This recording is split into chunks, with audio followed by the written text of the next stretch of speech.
Welcome to the new cyber frontier, bringing you the latest news and initiatives that focus on the development of cybersecurity economics. You don't have to be a computer or cybersecurity expert to get plugged in. Your host brings it straightforward, asks the tough questions, and brings the cyber world to a level of understanding for everyone. You can find us on the web at www.newcyberfrontier.com. Now join our host as he introduces the topic for today's New Cyber Frontier. Welcome to today's episode of New Cyber Frontier. On today we have Jason Hicks, the field CISO of Coalfire. And we've had Coalfire on before, so we're welcome and glad to have you back. And you do such great reports. I think we had one on before that somebody walked through and explained. And today the State of the CISO Influence Survey. We're going to go through a little bit, but Jason, welcome. Thanks for joining today. Thanks for having me. Glad to be here and nice to meet you. Definitely. So your background, you've been a CISO for a while with Coalfire kind of recent here, but quite a few years with Kudelski Group, which is one of our partners and very sizable company, as well as all the way back to Optiv and some other areas. But give us, kind of in your words, how you got to where you're at, the progression of your status here. Sure. So I spent a fair amount of time, think of me, I guess, as a technical CISO who kind of converted to a business CISO, I guess. It's kind of my journey, if you will, because I think we all sort of hit an inflection point where you decide if you want to keep advancing and moving to other organizations, and you sort of have to add skills to your wheelhouse, right? But that's sort of been my journey. But I've spent a fair amount of time on the technical side. I've run product security. I've obviously run security multiple times at the CISO level for multiple publicly traded entities, and over here at Coalfire, mostly I work with our executive level client folks, trying to get them to sort of level up, how they maybe approach something, do a lot of commiserating with people. I feel like I'm a part-time psychiatrist for other people now, right? Because it's like, oh yeah, you wouldn't believe what happened. Like, oh, okay, tell me. Like, is it really like, oh, let me tell you a story that somebody else told me last week. And it's like, oh, that's really bad. Like, see, now you don't feel so bad, right? Like it could always be worse, right? That's what I always tell people, right? Like it's I know it seems bad, but it could always be worse, right? Like you're not on CNN, right? Like you can just walk out of the briefing room, explaining, or like you weren't just on a shareholder earnings call talking about how you went down, EPS because you guys had some huge breach, right? So I mean, imagine how much fun your week could have been, right? So I think it's sort of like levels of magnitude of all that. But yeah, most of what I do now is try to help people sort of say, hey, if you want to transition from being a technical CISO to a business leader, these are the skills you need to learn, and like let me help sort of guide you through polishing up some of those skills, right? Often there's just areas that folks didn't have to know that they need to know now, right? And there isn't really a great crash course for some of that stuff other than just trial by fire that a lot of us went through, right? And you either had to learn it on the fly or not, and trying to spare some other people from some of the experiences that I had learning on the fly, right? And the others have had learning on the fly. So trying to give back, and Coalfire gave me a great opportunity to sort of get back to the community and be able to have the time to do that kind of stuff. So it's been a great ride. So, field CISO. The first time I've ever heard anybody call themselves a field CISO.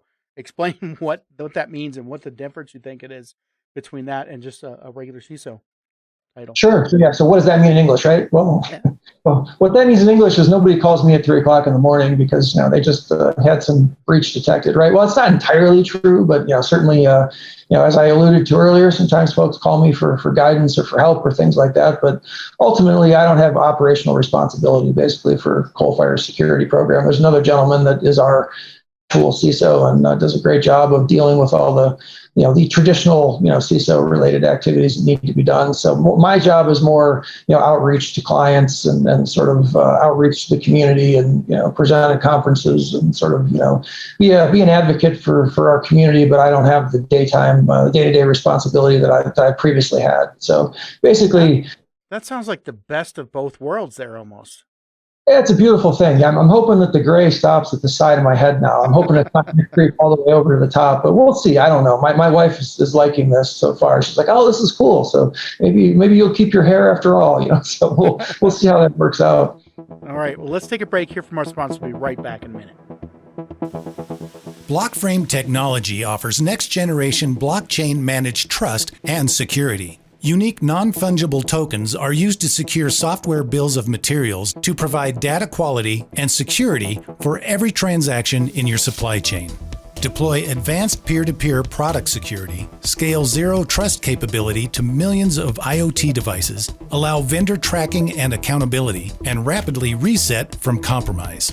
Unchangeable, time-sequenced blockchain data provides next-generation security using machine learning trust algorithms and audit analytics.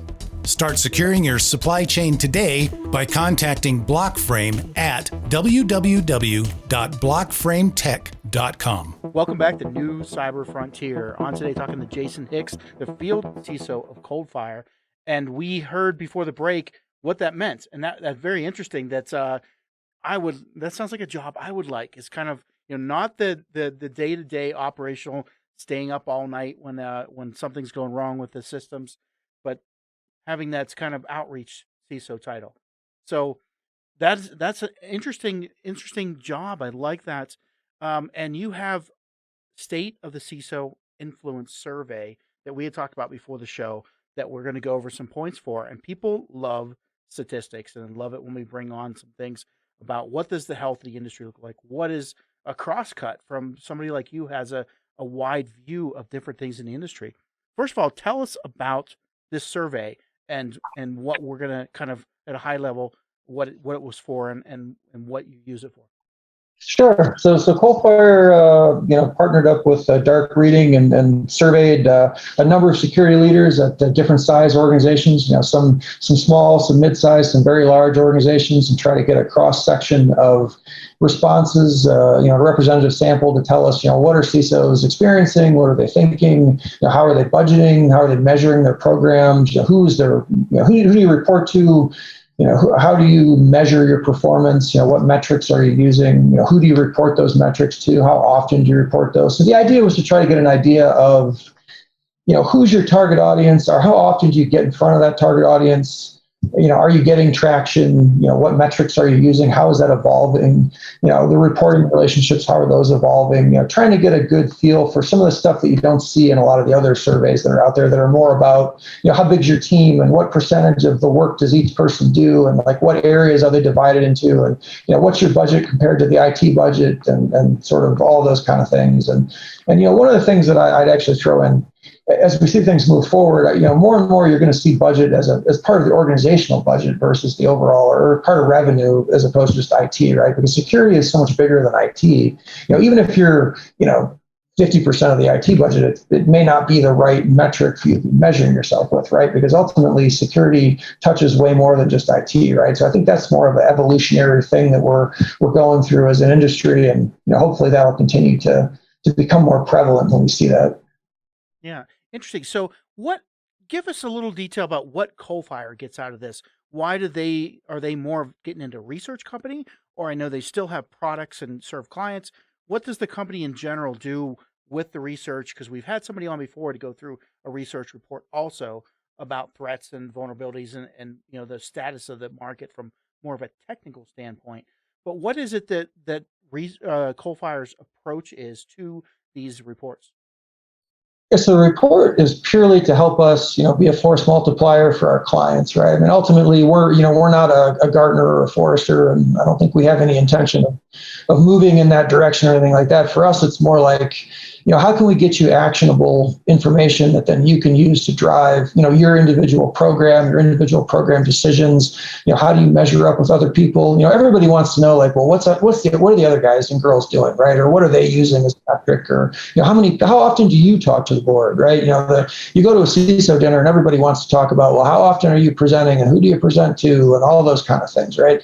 And so the idea for us is to take this information and then go back to our clients and then say, okay, use this information to sort of empower yourself to elevate your role within the organization if you need to do that, or to help you craft better metrics or craft a better way of selling. I spend a lot of time helping people, like, how can we jam an extra $2 million into your existing budget, right? There's all kinds of financial stuff we can do to try to make that work, right? If you know how to do that kind of stuff. So part of it is really just, how can we enable you to better, win these budget fights or win these political arguments that you're going to have, and manage those experiences, right? Because, the sad reality of it is the majority of your life as a CISO, especially at a large company, it's budget and politics, right? I mean, one of the guys in grad school, I think, used to say the top two layers of the OSI model are budget and politics, right? If you add two more layers onto that, right? And that always resonated, it stuck with me, because I was like, yes, that is so true. And and then you sort of spend most of your time on those two layers. The higher up you get on the food chain, if you will, right? I feel like I've talked to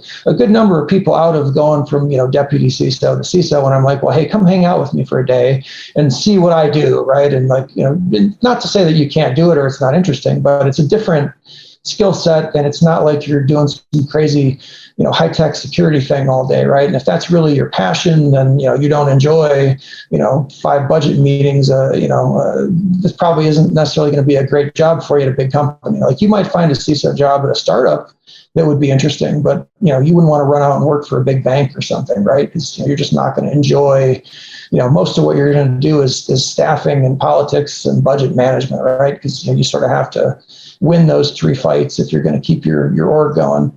Yeah. So give us a little bit before we get into the actual results of the survey. Tell us, your sample size, who you targeted, maybe some types of questions that were asked, and how you came around to putting it together and why. Sure.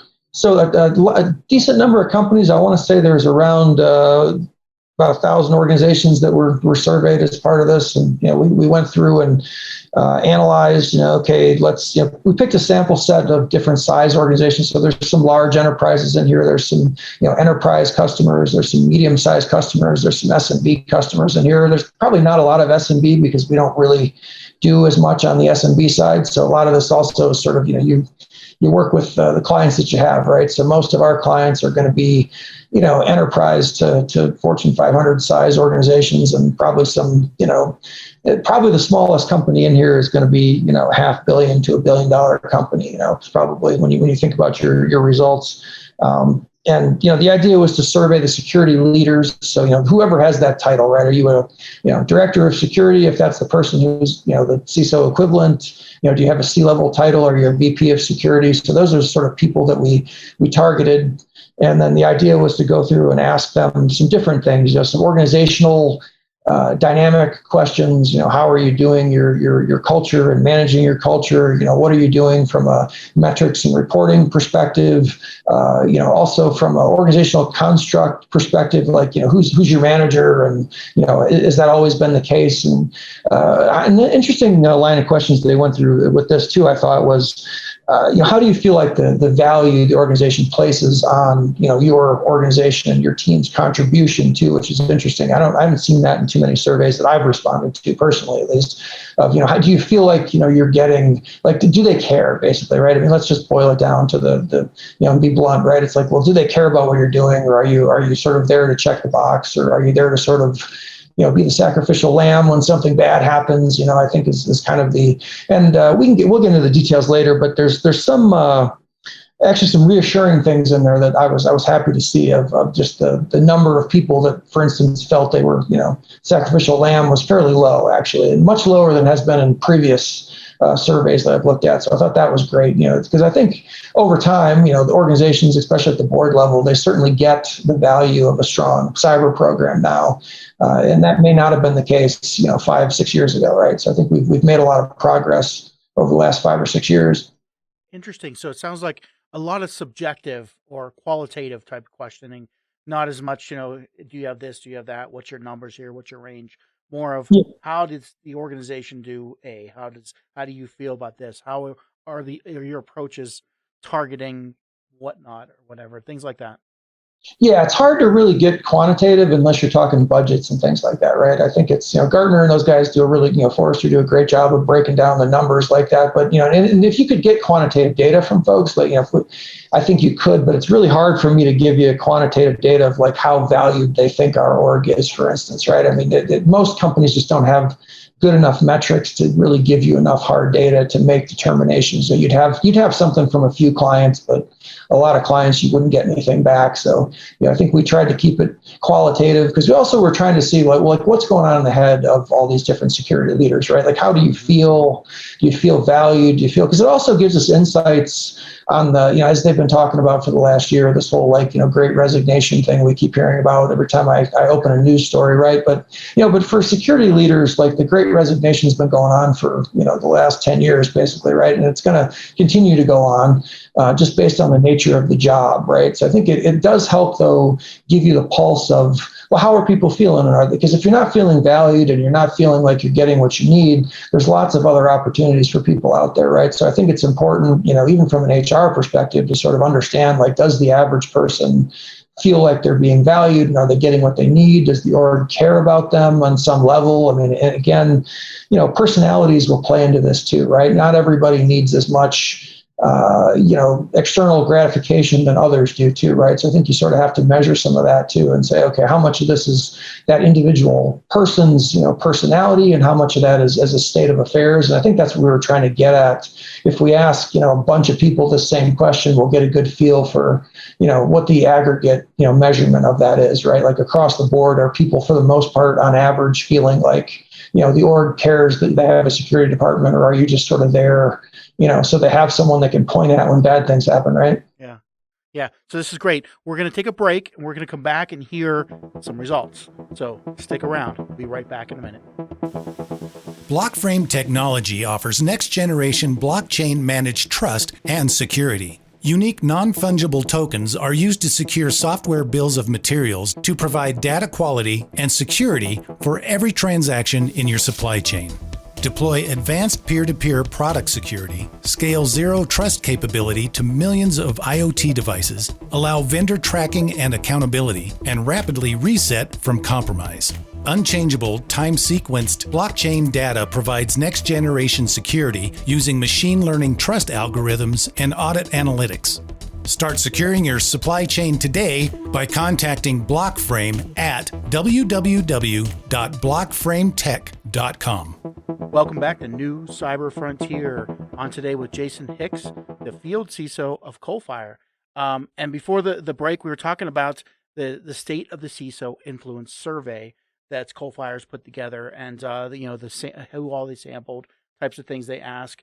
Now we're kind of getting into the meat of it. We want to know, what types of interesting things came about, and that you can tell our audience about this survey that might be either enlightening, wow, this is different, or wow, this was unexpected. But tell us some of those findings. What was the most, resounding to you? Well, the first one that popped up and is, I guess, sort of near and dear to my heart was that about 27% of the people that came back are now reporting directly to a CEO, which is, if I took the survey 5 years ago, it'd be 5%, or maybe even that many that were reporting to a CEO, right? So I think that's a huge step forward for our group as a whole, right? I mean, that's we're starting to, get a seat at the adults table now, and, sort of as a full-time, seat at the adults table, if you will. And that does bring with it, though, a whole new host of, responsibilities and sort of skills that maybe not everybody has, right? And, if you really want to be, at that level and truly part of that team at a full-time basis, you need all kinds of business skills that people aren't necessarily learning as they come up on the tech side. So it's something to be mindful of as this becomes more and more prevalent. The criteria for those roles, is going to continue to evolve, right? If you want to be competitive for those roles, your understanding of finance and budgeting and all kinds of, arcane accounting things is going to start to become more interesting than, your ability to understand certain security problems and things like that, right? So it's going to be an inflection point for a lot of people, but I'll be really surprised if that doesn't continue to grow over time. I think, I think 3-4 years. A big part to say now the CISO is involved with the finance, with the return on investment, with the money side of their business. Was that also a big area? Absolutely. And I think the other thing that blew me away when I was reading this thing is I think only half of the people that responded said they were actually like measuring their budget against ROI, right? Or showing like actual ROI for their budget. And I get that, security ROI is sort of a, black magic gray area anyway, right? For a lot of people. But, if you're not even trying to do that, though, as part of your budget, that's a big red flag to me anyway. If I came in and was looking at somebody's organization or their program or something, right? I mean, it's going to be untenable to win a budget fight without doing those kind of things, right?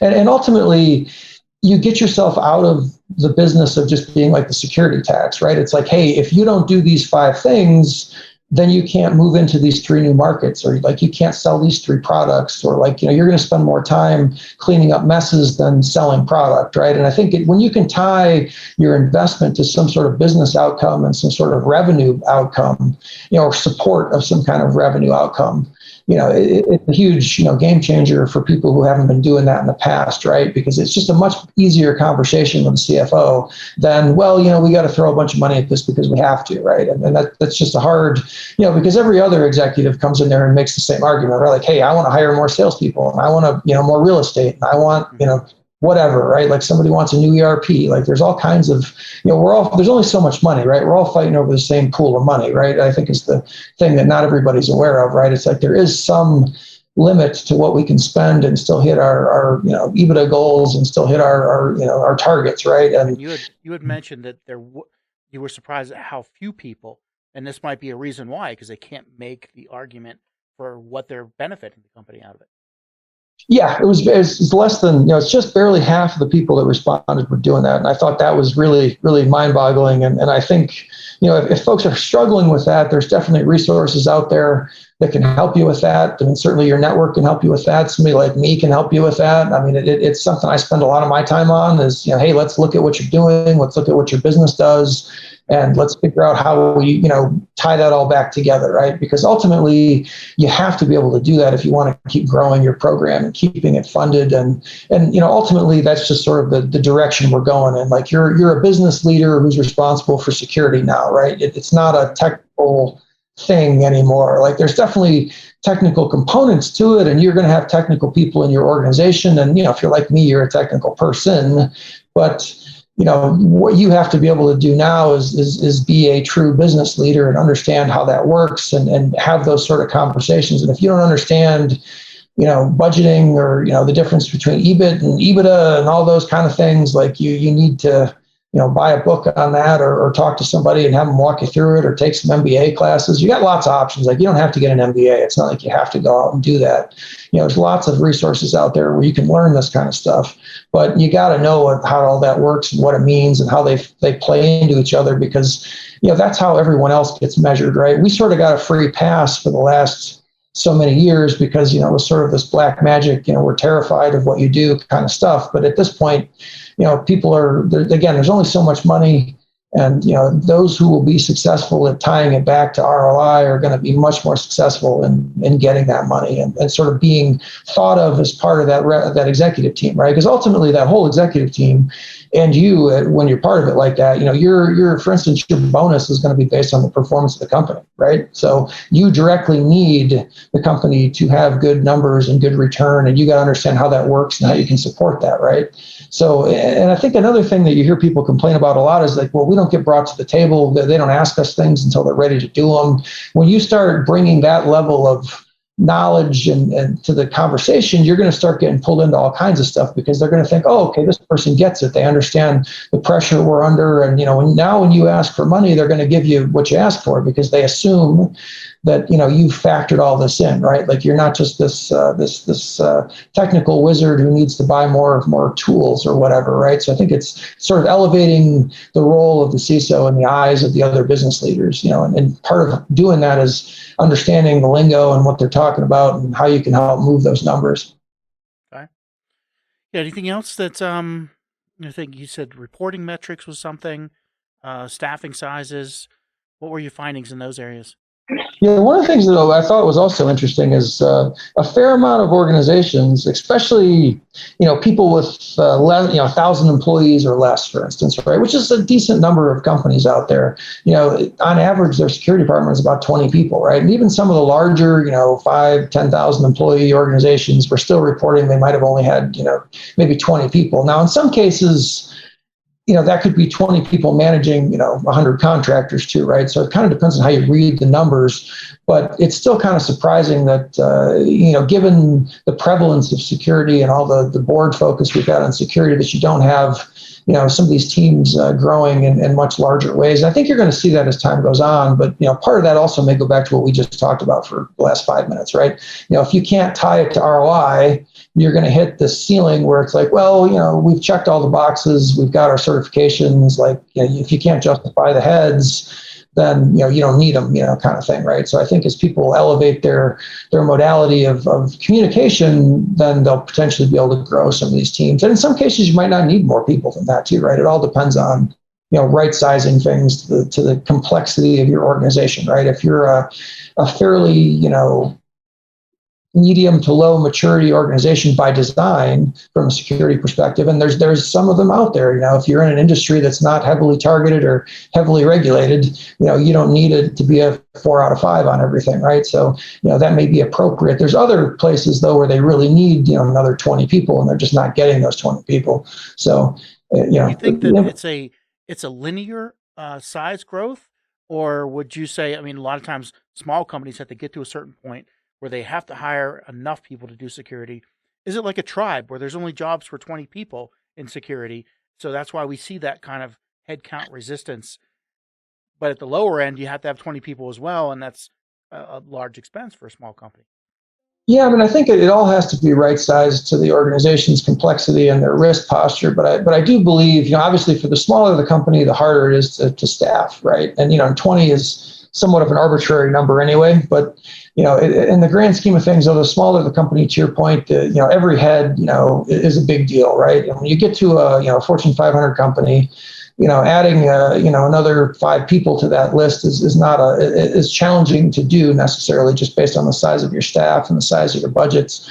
But at the same time, it's often, we haven't necessarily as a group done a great job of articulating what all of these people are doing necessarily, and unfortunately, outside of our organization, often the HR teams and certainly the finance teams don't really have a great understanding of like what all these people do, right? Like those job titles don't mean much to people outside of security, right? So it's hard for them, I think, sometimes to wrap their minds around like, well, why do you need all of these people doing all of these things, right? Like, do we really, and you're almost a victim of your own success also, in the sense that like, well, as far as we know, it's not like we're getting breached every week. It's not like we're on CNN every week. Like, things must be okay. Like, why are you asking me for all this extra budget, right? It's like bad things are not, you have the same problem our 3-letter agencies do in the government space, right? Like, you don't hear about the 20, terrorist attacks I prevented. You only hear about the one that I didn't prevent, kind of thing, right?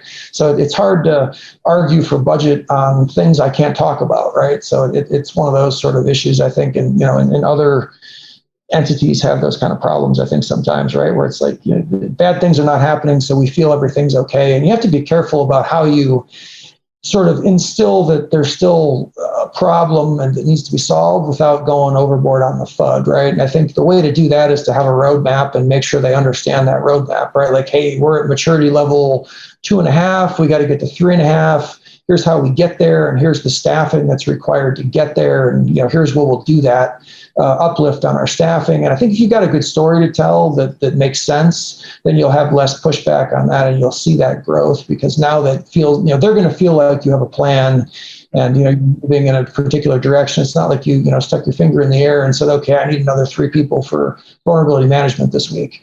So I think that's also part of the challenge, right? Is taking the time to put that story together and then selling that story. One of the things I had on my list that you said was reporting metrics. Yes. And that seems to flow right into that. What did you find out in that area? The other thing I thought that was, I guess, interesting but not surprising is that only about 18% of the folks we surveyed are continuously delivering metrics through like a dashboard or something. Think like Tableau or some other reporting interface, right? And I don't know that that's going to be Over time, that number will likely go up if the target of those metrics are the rest of the executive team. From a board perspective, it's going to be a while, I think, before we're continuously feeding, dashboards to folks like that, because I think just based on the stakes of what go in front of that audience, I think you're going to see that being in slides. And I also think personally, if you gave a Tableau interface to the average, board member, I think their assistant's just going to print it out and show it to them anyway. I'd be really surprised if most of those people are going to get in there and start running reports, just based on my personal experience and the age of the average, person that you're working with on a lot of these big company boards. It would surprise me, but I do think that number is going to go up over time, at least from an executive team perspective. Somebody, if I was the or anything really in a dashboard I could go look at, I'd go look at it. Like, I wouldn't wait for the slides, kind of thing. But I'm also comfortable with that sort of interface, right? And I think we also have to look at what's the comfort level of all of your stakeholders, and are they capable of consuming that data, right? I think a good friend of mine made a good point once that, if everybody has a manila notepad, you should be bringing a manila notepad to that meeting, right? And then a pen, right? If ever, you shouldn't be bringing your iPad, right? Because now you're the odd man out, right? And sort of from a group think cohesion sort of issue, you're creating yourself challenges, right? So if you're the only one who consumes this stuff in Tableau, you might be before your time, right? I think that unfortunately the human psychology factor of all this is going to drive some of this behavior, or maybe slow adoption of some of this stuff. Well, we're kind of reaching toward the end of our time, but I wanted to just put a last out there. Was there anything you found out that, I don't know if you left it open for ask questions that we didn't ask, that you didn't expect that came through, as additional information? The only other one that I think I'd throw out there is, so I was presenting at an event, and a gentleman asked me, how do I explain, something technical to somebody who just doesn't get it, and how do I do that without getting there? So I just get so angry when they ask me the same question over and over and over again. And it's like, well, that's what they're paying for in a lot of cases, right? You sort of need to step back and take your ego out of it and say, look, this is how this thing works, and this is why you need to care about it. And, break it down in, if you got to go all the way down to, the cartoon character level, that's okay too. But, you have to know your audience and sort of right size your presentation, right? Because it's sort of an art form, because you don't want to make them feel stupid. And you also don't want to make them sort of act like they understand and smile and nod, but don't really understand, right? But if you can sort of hit that sweet spot with somebody, you're going to be their go-to person for everything, right? Hey, this person can explain this stuff to me. They don't make me feel stupid. I don't feel like I'm going to get my head ripped off for asking them a question. You're going to be the go-to person for whoever that is. If that's a client, if that's a board member, if that's another member of the executive team, you can now be sort of the translator for some of these things, right? And we do a ton of that in our industry anyway, right? I mean, imagine all of the stuff you have to translate to finance and HR and marketing and sales, right? So I think that's really an area where, a CISO or a security leader can really add a lot of value. And you'll get pulled into conversations you wouldn't normally be part of, just because, they feel like you're going to be a good partner for that conversation. I want this person there because if they stump me on something, I can, lean over and be like, hey, can you explain this to me? So I think people are missing a great way of endearing themselves to people if they really just can't, slow down and not snap at them. But I get it. Somebody asks the same question 7 times, it does get old. But again, that's, you don't want to miss a golden opportunity, right? And I think that's a perfect phrase to end on. But thanks a lot for joining today, Jason Hicks from Coalfire, the field CISO. We appreciate all that you brought, and definitely the survey results. Always interesting to hear some wider industry scaling or spanning things that we can put out to our audience. Thanks for joining. Thank you so much for having me. Appreciate the time. Have a good day. We hope you have enjoyed this episode of New Cyber Frontier. Remember to get involved. Often we think that someone else will handle privacy and security in the virtual world, but you are the only one truly in command of your virtual fate. Join our mailing list so we can keep you informed of breaking news and new releases. If you have an idea, if you have a question that you would like to hear answered, or if you want to get involved with our efforts, reach out to us at newcyberfrontier.com. We also encourage you to visit our sponsors' links, as they are the ones that really make this show possible. I want to thank each of you for supporting the show, and we look forward to seeing you back for the next episode of New Cyber Frontier.